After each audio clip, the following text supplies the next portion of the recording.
This is the story of a man named Stanley. Stanley worked for a company in a big building where he was employee number 427. Employee number 427's job was simple.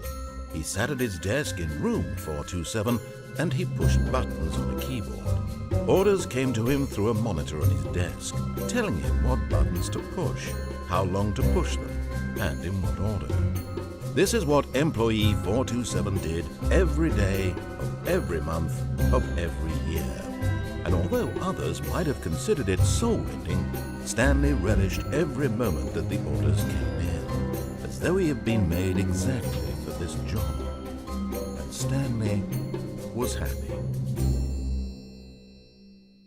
And then one day, something very peculiar happened. Something that would forever change Stanley. Something he would never quite forget. He had been at his desk for nearly an hour when he realized that not one single order had arrived on the monitor for him to follow. No one had showed up to give him instructions, call a meeting, or even say hi. Never in all his years at the company had this happened, this complete isolation.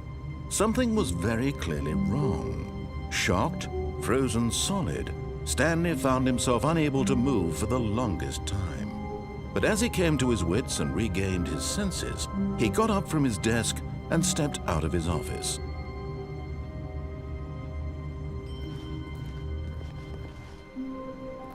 All of his co-workers were gone. What could it mean? Stanley decided to go to the meeting room. Perhaps he had simply missed a memo.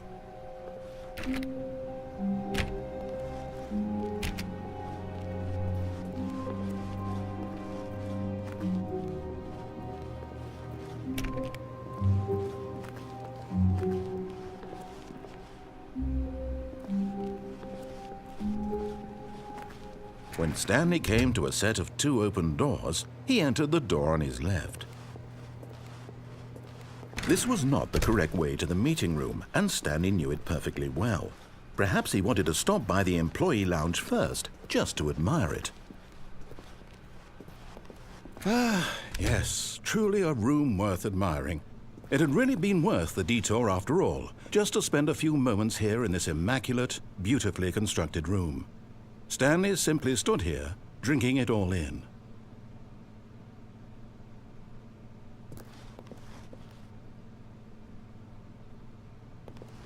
Yes, really, really worth it being here in the room. A room so utterly captivating that even though all your co-workers have mysteriously vanished, here you sit looking at these chairs and some paintings. Really worth it. But eager to get back to business, Stanley took the first open door on his left.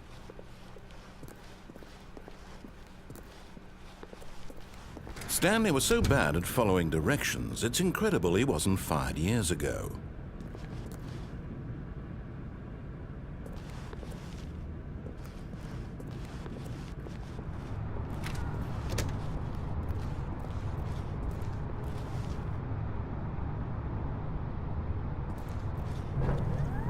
Look, Stanley, I think perhaps we've gotten off on the wrong foot here.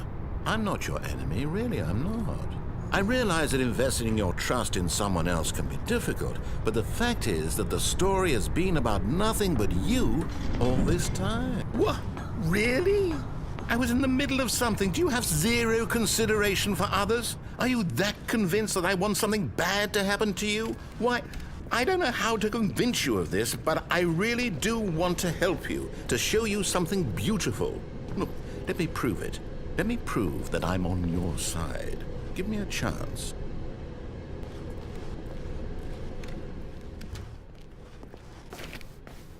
Now listen carefully, this is important. Stanley walked through the red door.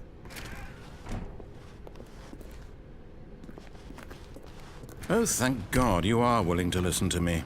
Do you see that I really have wanted you to be happy all this time? The problem is all these choices. The two of us always trying to get somewhere that isn't here. Running and running and running, just the way you're doing right now.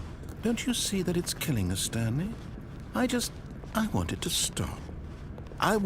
We would both be so much happier if we just stopped. And I think Well, I think I have a solution. Here, let me show you.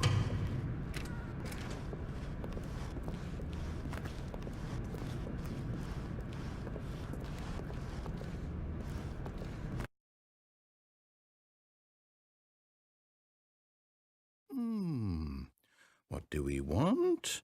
What are we looking for?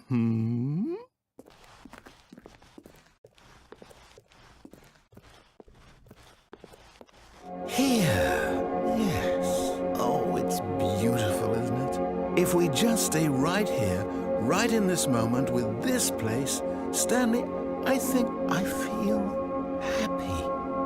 I actually feel happy.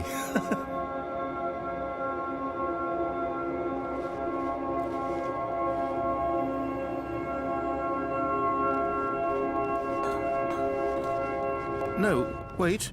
Where are you going? Oh, no. Stay away from those stairs. If you hurt yourself, if you die, the game will reset. We'll lose all of this. Please, no, Stanley, let me stay here. Don't take this from me. No!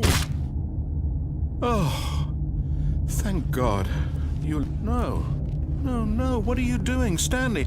Please, I'm asking you not to take this away from me. I can't go back to what I was before. If you die, we'll both go back. Why are you doing this? Stanley, let's go back to the other room. Can you... My God, is this really how much you dislike my game? That you'll throw yourself from this platform over and over to be rid of it? You are literally willing to kill yourself to keep me from being happy. Am I reading the situation correctly? Or maybe you're just getting a kick out of it. I don't know anymore. I just wanted us to get along. But I guess that was too much to ask. It looks like you wanted to make a choice after all. Well, this one is yours. Is it over? It's going to restart, isn't it?